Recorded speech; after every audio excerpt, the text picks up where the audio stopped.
Assalamualaikum warahmatullahi wabarakatuh. Nama saya Malvin Nur Fadlila. Di sini saya akan menjelaskan algoritma breadth first search dan depth first search.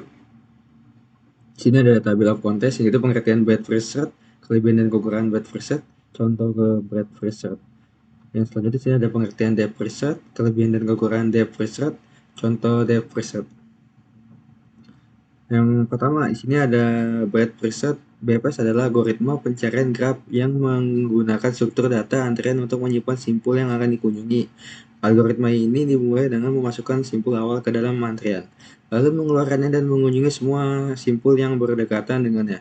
Simpul-simpul yang berdekatan tersebut kemudian dimasukkan ke dalam antrian sesuai dengan urutan kunjungan. Proses ini diulangi hingga antrian kosong atau simpul tujuan ditemukan. Selanjutnya di sini ada kekurangan dan kelebihan breadth first search. Di sini ada kelebihannya, di sini ada 3. BFS tidak akan menemui jalan buntu karena akan mencari semua kemungkinan solusi pada setiap level. Yang kedua, jika ada satu solusi, maka BFS akan menemukannya, dan jika ada kelebihan dari satu solusi, maka solusi minimum akan ditemukan.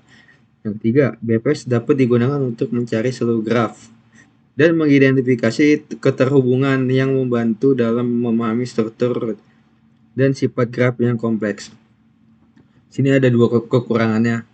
BFS membutuhkan memori yang cukup besar karena menyimpan semua simpul yang akan dieksplorasi dalam sebuah antrian.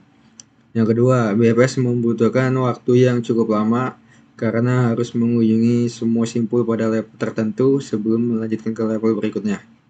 Sini ada contoh breadth first search, yang dimana sini ada pohon biner dan queue pada setiap iterasinya.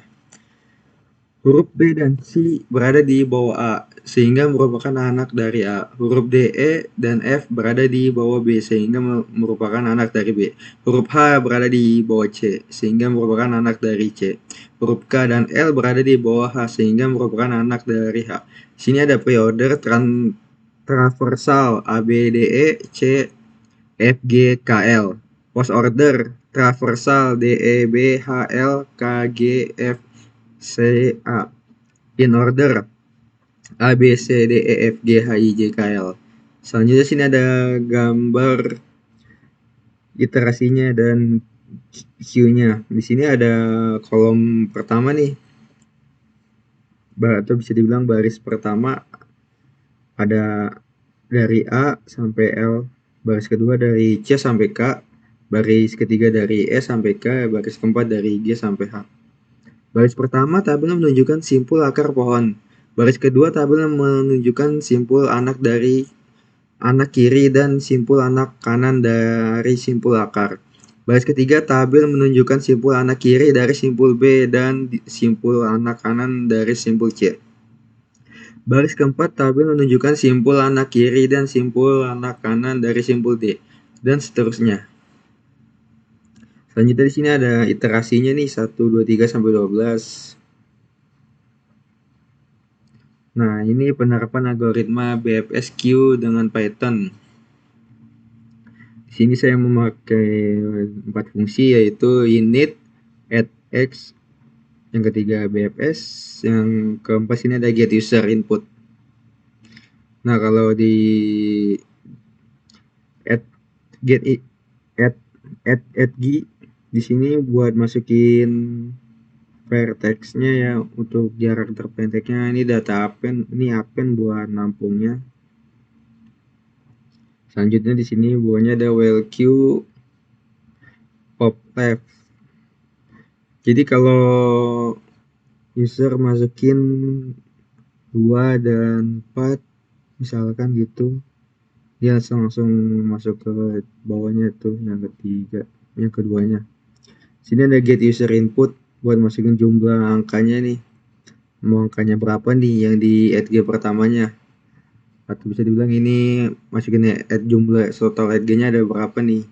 Nah, sini ada masukin add g-nya, atau bisa dibilang ini angkanya, angka yang terpendek mau berapa gitu. Contoh dari 69 gitu, 21.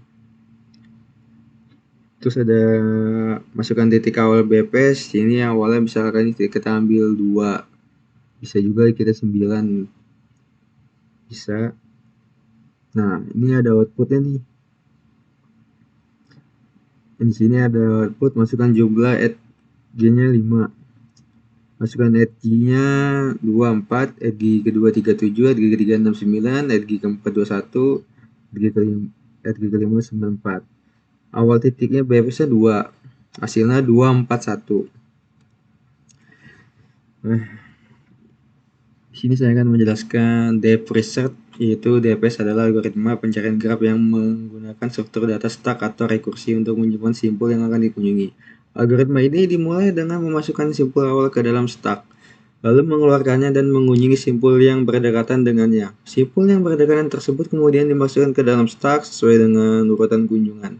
Proses ini diulang sehingga stack kosong atau simpul tujuan ditemukan. Selanjutnya sini ada kekurangan dan kelebihan depth research. Sini kelebihannya ada 3 nih. Yang pertama, DPS membutuhkan memori yang relatif kecil karena hanya menyimpan node-node pada lintasan yang aktif saja dalam sebuah tumbukan atau rekurs. Yang kedua, DPS dapat menemukan solusi secara kebetulan tanpa harus menguji semua node dalam berulang keadaan. Yang ketiga, cocok untuk mencari jalur terpendek dalam graf berbobot. Kekurangannya sini, jika pohon yang dibangkitkan mempunyai level dalam atau tak terhingga, maka tidak ada jaminan untuk menemukan solusi atau tidak komplit. Yang kedua di sini ada, jika terdapat lebih dari satu solusi yang sama tetapi berada pada level yang berbeda, maka pada DPS tidak ada jaminan untuk menemukan solusi yang paling baik atau tidak optimal. Nah, selanjutnya sini ada point biner, yaitu masukkan simpul root ke dalam tumpukan dengan push. Yang kedua, ambil dan simpan isi elemen atau berupa simpul pohon dan tumpukan teratas. Ketiga, sini hapus isi stack teratas dengan prosedur pop. Periksa apakah simpul pohon yang disimpan tadi memiliki anak simpul. Jika iya, push semua anak simpul yang dibandingkan ke dalam stack. Jika tumpakan kosong berhenti, tapi jika tidak kembali ke langkah 2. Sini ada kondisi stack dan iterasi. Pada iterasi 2, elemen A dihapus, lalu masukkan anak simpulnya yaitu C dulu, baru B ke dalam stack. Selain itu bisa dilihat stack teratas pada setiap iterasi memiliki urutan A, B, D, H, E, I, J, I, C, F, G, J, K, L, O. Pada iterasi ke-13 itu kondisi stack sudah kosong karena ketika simpul J dibangkitkan tidak ada anak simpul yang dimasukkan ke stack dan seterusnya seperti itu semua. Selanjutnya di sini ada penerapan algoritma DFS stack dengan Python. Di sini ada yang pertama itu while true. User diminta input untuk memilih operasi nih. Mau pilih operasi apa nih? Maksudnya mau push, pop, pick, atau out atau keluar. Jika user memilih data stack, itu pasti user harus masukkan input data untuk menambahkan stacknya. Kalau user udah namain stacknya nih, kalau user mau menghapus, dia harus milih pop kedua, makanya datanya akan dihapus nih. Kalau user milih 3, datanya ke teratas, jadi teratas. Data yang diinputkan yang tadi di pemilihan satu push itu dia jadinya adanya di atas, teratas. Nah, kalau jika user milih keluar ya program berhenti. Kalau user stack tidak kosong, cetak isi stack. Selanjutnya ini ada print stack kosong. Nah, ini nih outputnya nih. Pilih operasi push, pop, pick, keluar. Contohnya di sini udah saya masukkan di sini buat contoh outputnya. Masukkan data 5, isi stacknya 5. Selanjutnya kita disuruh pilih juga nih, mau pop, push, pick, keluar. Di sini saya masukkan data kedua, karena saya milih 1, jadinya saya masukin data kedua 5, 9. Itu 5 dan 9. Nah, selanjutnya nih saya memilih pop, saya data yang dihapus 9, isi stacknya tinggal 5. Nah, di sini saya mau selanjutnya saya milih stack, milih yang ketiga, data teratasnya itu 5. isi stucknya 5. Selanjutnya di sini disuruh pilih lagi. Mau saya langsung pilih keluar. Sampai situ. Terima kasih, kurang lebihnya mohon maaf penjelasan dari saya. Wassalamualaikum warahmatullahi wabarakatuh.